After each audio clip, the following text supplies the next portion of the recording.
Pride and Prejudice by Jane Austen. Chapter 46. Elizabeth had been a good deal disappointed in not finding a letter from Jane on their first arrival at Lambton, and this disappointment had been renewed on each of the mornings that had now been spent there, but on the third her repining was over, and her sister justified, by the receipt of 2 letters from her at once, on one of which was marked that it had been missent elsewhere. Elizabeth was not surprised at it, as Jane had written the direction remarkably ill. They had just been preparing to walk as the letters came in, and her uncle and aunt, leaving her to enjoy them in quiet, set off by themselves. The one missent must first be attended to. It had been written 5 days ago. The beginning contained an account of all their little parties and engagements, with such news as the country afforded, but the latter half, which was dated a day later, and written in evident agitation, gave more important intelligence. It was to this effect: "Since writing the above, dearest Lizzie, something has occurred of a most unexpected and serious nature, but I am afraid of alarming you. Be assured that we are all well. What I have to say relates to poor Lydia. An express came at 12 last night, just as we were all gone to bed, from Colonel Forster, to inform us that she was gone off to Scotland with one of his officers, to own the truth, with Wickham. Imagine our surprise. To Kitty, however, it does not seem so wholly unexpected. I am very, very sorry. So imprudent a match on both sides. But I am willing to hope the best, and that his character has been misunderstood. Thoughtless and indiscreet, I can easily believe him, but this step, and let us rejoice over it, marks nothing bad at heart. His choice is disinterested at least, for he must know my father can give her nothing. Our poor mother is sadly grieved. My father bears it better. How thankful am I that we never let them know what has been said against him. We must forget it ourselves. They were off Saturday night about 12, as is conjectured, but were not missed till yesterday morning at 8. The express was sent off directly. My dear Lizzie, they must have passed within 10 miles of us. Colonel Forster gives us reason to expect him here soon." Lydia left a few lines for his wife, informing her of their intention. "I must conclude, for I cannot be long from my poor mother. I am afraid you will not be able to make it out, but I hardly know what I have written." Without allowing herself time for consideration, and scarcely knowing what she felt, Elizabeth on finishing this letter instantly seized the other, and opening it with the utmost impatience, read as follows. It had been written a day later than the conclusion of the first. "By this time, my dearest sister, you have received my hurried letter. I wish this may be more intelligible, but though not confined for time, my head is so bewildered that I cannot answer for being coherent. Dearest Lizzie, I hardly know what I would write, but I have bad news for you, and it cannot be delayed. Imprudent as the marriage between Mr. Wickham and our poor Lydia would be, we are now anxious to be assured it has taken place, for there is but too much reason to fear they are not gone to Scotland. Colonel Forster came yesterday, having left Brighton the day before, not many hours after the express. Though Lydia's short letter to Mrs. F. gave them to understand that they were going to Gretna Green, something was dropped by Denny expressing his belief that W. never intended to go there, or to marry Lydia at all, which was repeated to Colonel F., who, instantly taking the alarm, set off from B intending to trace their route. He did trace them easily to Clapham, but no further, for on entering that place, they removed into a hackney coach, and dismissed the chaise that brought them from Epsom. All that is known after this is, that they were seen to continue the London road. I know not what to think. After making every possible inquiry on that side London, Colonel F. came on into Hertfordshire, anxiously renewing them at all the turnpikes, and at the inns in Barnet and Hatfield, but without any success. No such people had been seen to pass through. With the kindest concern he came on to Longbourn, and broke his apprehensions to us in a manner most creditable to his heart. I am sincerely grieved for him and Mrs. F., but no one can throw any blame on them. Our distress, my dear Lizzie, is very great. My father and mother believe the worst, but I cannot think so ill of him. Many circumstances might make it more eligible for them to be married privately in town than to pursue their first plan, and even if he could form such a design against a young woman of Lydia's connections, which is not likely, can I suppose her so lost to everything? Impossible. I grieve to find, however, that Colonel F. is not disposed to depend upon their marriage. He shook his head when I expressed my hopes, and said he feared W. was not a man to be trusted. My poor mother is really ill, and keeps her room. Could she exert herself, it would be better, but this is not to be expected. And as to my father, I never in my life saw him so affected. Poor Kitty has anger for having concealed their attachment, but as it was a matter of confidence, one cannot wonder. I am truly glad, dearest Lizzie, that you have been spared something of these distressing scenes, but now, as the first shock is over, shall I own that I long for your return? I am not so selfish, however, as to press for it, if inconvenient. Adieu. I take up my pen again to do what I have just told you I would not, but circumstances are such that I cannot help earnestly begging you all to come here as soon as possible. I know my dear uncle and aunt so well, that I am not afraid of requesting it, though I have still something more to ask of the former. My father is going to London with Colonel Forster instantly, to try to discover her. What he means to do I am sure I know not, but his excessive distress will not allow him to pursue any measure in the best and safest way, and Colonel Forster is obliged to be at Brighton again tomorrow evening. In such an exigence, my uncle's advice and assistance would be everything in the world. He will immediately comprehend what I must feel, and I rely upon his goodness. Oh, where is my uncle? Cried Elizabeth, darting from her seat as she finished the letter, in eagerness to follow him, without losing a moment of the time so precious, but as she reached the door it was opened by a servant, and Mr. Darcy appeared. Her pale face and impetuous manner made him start, and before he could recover himself to speak, she, in whose mind every idea was superseded by Lydia's situation, hastily exclaimed, "I beg your pardon, but I must leave you. I must find Mr. Gardiner this moment, on business that cannot be delayed. I have not an instant to lose." "Good God, what is the matter?" cried he, with more feeling than politeness. Then recollecting himself, "I will not detain you a minute, but let me, or let the servant go after Mr. and Mrs. Gardiner. You are not well enough, you cannot go yourself." Elizabeth hesitated, but her knees trembled under her and she felt how little would be gained by her attempting to pursue them. Calling back the servant, therefore, she commissioned him, though in so breathless an accent as made her almost unintelligible, to fetch his master and mistress home instantly. On his quitting the room she sat down, unable to support herself, and looking so miserably ill, that it was impossible for Darcy to leave her, or to refrain from saying, in a tone of gentleness and commiseration, "Let me call your maid. Is there nothing you could take to give you present relief?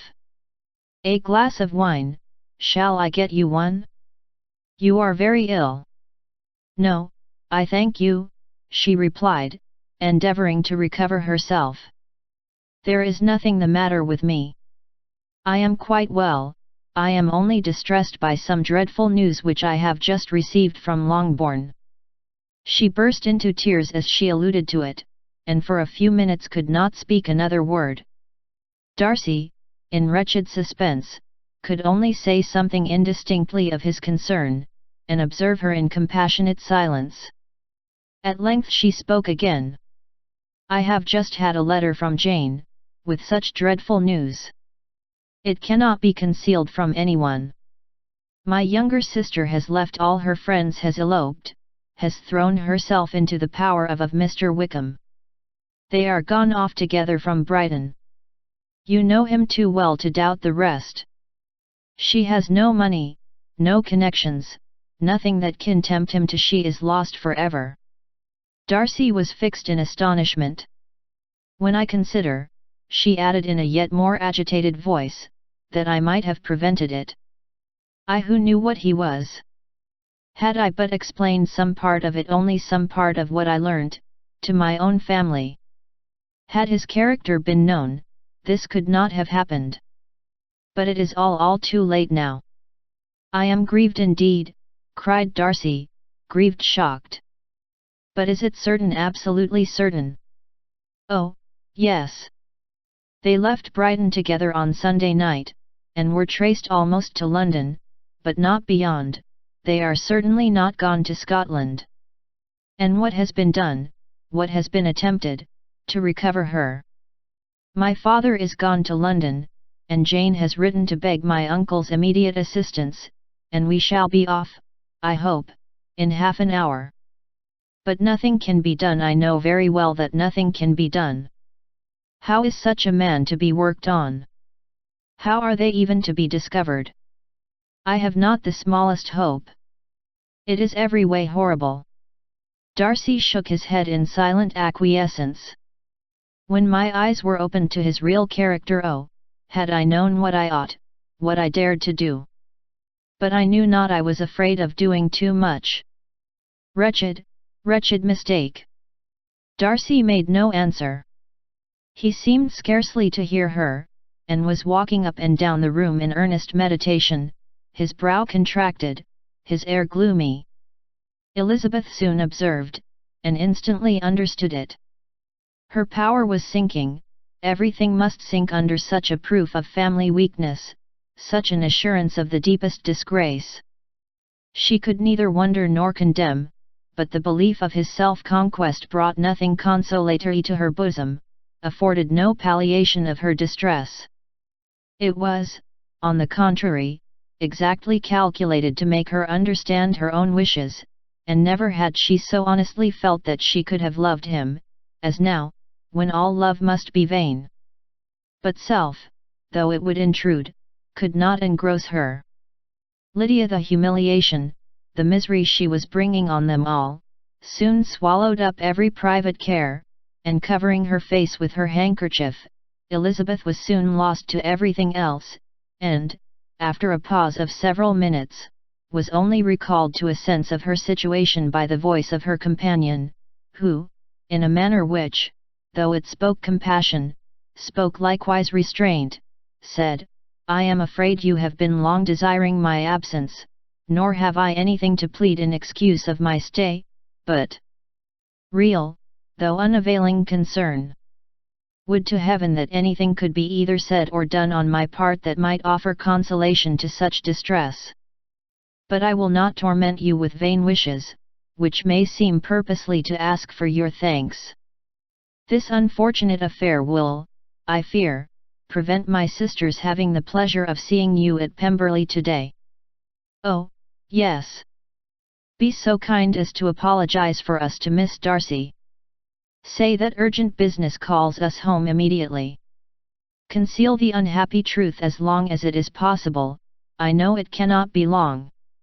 He readily assured her of his secrecy, again expressed his sorrow for her distress, wished it a happier conclusion than there was at present reason to hope, and leaving his compliments for her relations, with only one serious, parting look, went away. As he quitted the room, Elizabeth felt how improbable it was that they should ever see each other again on such terms of cordiality as had marked their several meetings in Derbyshire, and as she threw a retrospective glance over the whole of their acquaintance, so full of contradictions and varieties, sighed at the perverseness of those feelings which would now have promoted its continuance, and would formerly have rejoiced in its termination. If gratitude and esteem are good foundations of affection, Elizabeth's change of sentiment will be neither improbable nor faulty. But if otherwise, if regard springing from such sources is unreasonable or unnatural, in comparison of what is so often described as arising on a first interview with its object, and even before 2 words have been exchanged, nothing can be said in her defense, except that she had given somewhat of a trial to the latter method in her partiality for Wickham, and that its ill success might, perhaps, authorize her to seek the other less interesting mode of attachment. Be that as it may, she saw him go with regret, and in this early example of what Lydia's infamy must produce, found additional anguish as she reflected on that wretched business. Never, since reading Jane's second letter, had she entertained a hope of Wickham's meaning to marry her. No one but Jane, she thought, could flatter herself with such an expectation. Surprise was the least of her feelings on this development. While the contents of the first letter remained in her mind, she was all surprise, all astonishment that Wickham should marry a girl whom it was impossible he could marry for money, and how Lydia could ever have attached him had appeared incomprehensible. But now it was all too natural. For such an attachment as this she might have sufficient charms, and though she did not suppose Lydia to be deliberately engaging in an elopement without the intention of marriage, she had no difficulty in believing that neither her virtue nor her understanding would preserve her from falling an easy prey. She had never perceived, while the regiment was in Hertfordshire, that Lydia had any partiality for him, but she was convinced that Lydia wanted only encouragement to attach herself to anybody. Sometimes one officer, sometimes another, had been her favourite, as their attentions raised them in her opinion. Her affections had continually been fluctuating but never without an object. The mischief of neglect and mistaken indulgence towards such a girl, oh! How acutely did she now feel it! She was wild to be at home, to hear, to see, to be upon the spot, to share with Jane in the cares that must now fall wholly upon her, in a family so deranged, a father absent, a mother incapable of exertion, and requiring constant attendance. And though almost persuaded that nothing could be done for Lydia, her uncle's interference seemed of the utmost importance. Until he entered the room her impatience was severe. Mr. and Mrs. Gardiner had hurried back in alarm, supposing by the servant's account that their niece was taken suddenly ill, but satisfying them instantly on that head, she eagerly communicated the cause of their summons, reading the 2 letters aloud, and dwelling on the postscript of the last with trembling energy. Though Lydia had never been a favourite with them, Mr. and Mrs. Gardiner could not but be deeply afflicted. Not Lydia only, but all were concerned in it, and after the first exclamations of surprise and horror, Mr. Gardiner promised every assistance in his power. Elizabeth, though expecting no less, thanked him with tears of gratitude, and all 3 being actuated by one spirit, everything relating to their journey was speedily settled. They were to be off as soon as possible. "But what is to be done about Pemberley?" cried Mrs. Gardiner. "John told us Mr. Darcy was here when you sent for us, was it so?" "Yes, and I told him we should not be able to keep our engagement." "That is all settled." "What is all settled?" repeated the other, as she ran into her room to prepare. "And are they upon such terms as for her to disclose the real truth? Oh, that I knew how it was!" But wishes were vain, or at least could only serve to amuse her in the hurry and confusion of the following hour. Had Elizabeth been at leisure to be idle, she would have remained certain that all employment was impossible to one so wretched as herself, but she had her share of business as well as her aunt, and amongst the rest there were notes to be written to all their friends at Lambton, with false excuses for their sudden departure. An hour, however, saw the whole completed, and Mr. Gardiner meanwhile having settled his account at the inn, nothing remained to be done but to go, and Elizabeth, after all the misery of the morning, found herself, in a shorter space of time than she could have supposed, seated in the carriage, and on the road to Longbourn.